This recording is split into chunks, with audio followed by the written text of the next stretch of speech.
Neiman, Brian Wilson, Mary Catherine Ham, today's newsmakers, and you, the Morning Majority. 101.9 FM, AM 630. WMAL.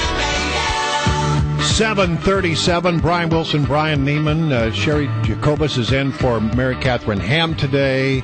And it's time for our Redskins report, which is presented by Fort Union Military Academy. Our good friend Trevor Matich is on the line to talk about this loss. It looked pretty good for about 3/4 of the game, and then it just sort of melted down at the end, Trevor. And then on top of that, when we thought it couldn't get any worse after losing 8 games, we got even some more bad news yesterday. Yeah, we certainly did. It was suspension for alleged drug use of 2 of the Redskins' key players, left tackle Trent Williams and tight end Fred Davis. That's knuckleheadism at the extreme level. What do we know about what kind of drugs? Do we have any word on that?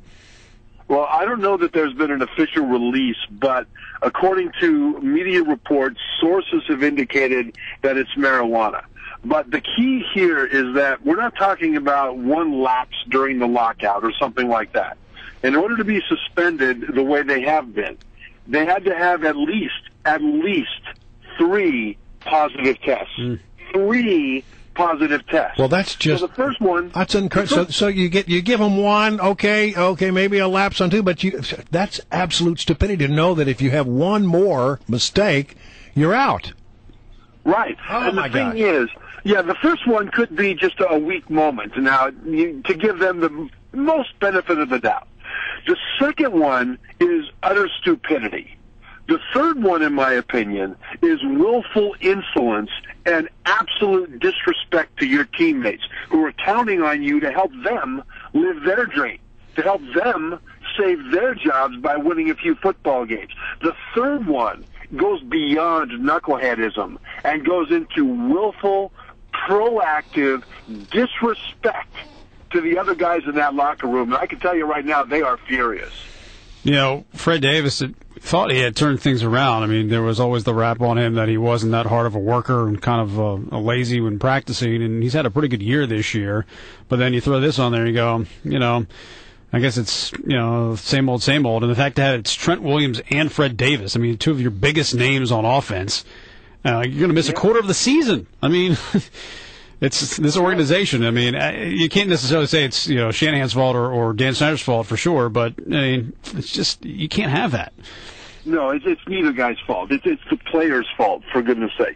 And, that explains Fred Davis's sleepiness when he missed a practice, maybe, and also explains why he has the munchies all the time. Yeah. But the part of the issue with that is that it would have been a year suspension, an entire year, except because of circumstances surrounding the lockout. It was negotiated with the league that it would just be 4 games. And also keep this in mind.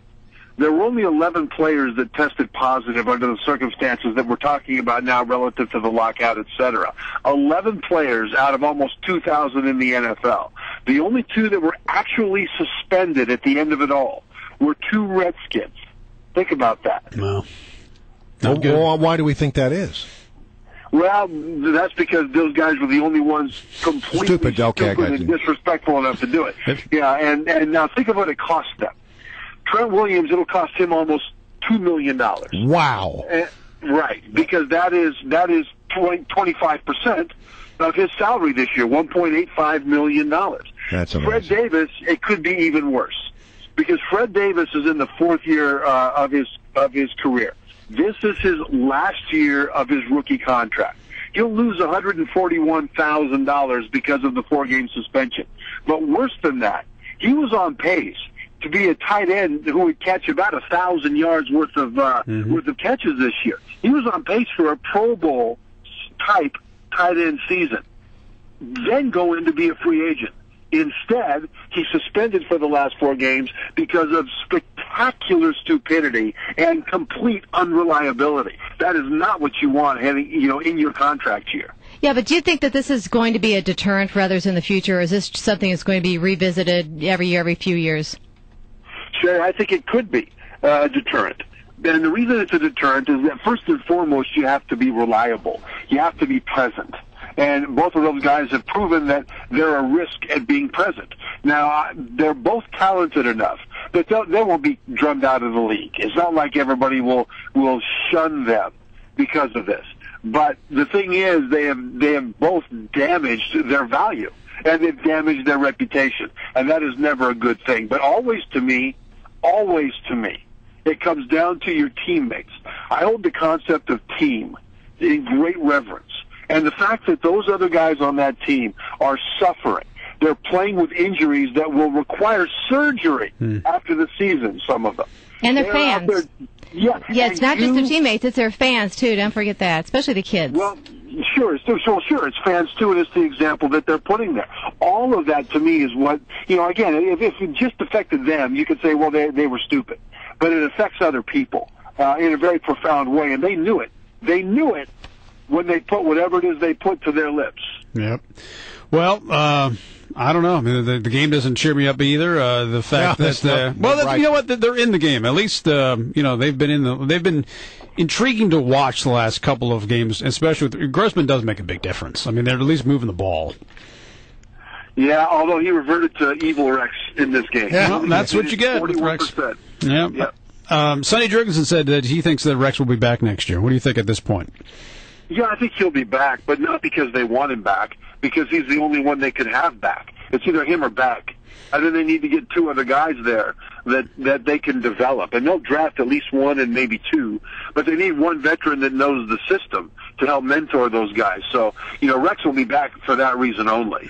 All right, Trev. We'll talk to you. We'll talk to you on Friday. The Patriots. Boy, that should be fun, especially without Fred Davis and Trent Williams. Oh man, it's not going to be a pretty thing to watch. Well, do remember this: Trent Williams is the guy that protects Grossman's backside, blind side, and Davis is his outlet when there's pressure. Without those guys, it could be a very painful day for the quarterback. Might be time for another round of John Beck. That'd be fun. See you, Trev.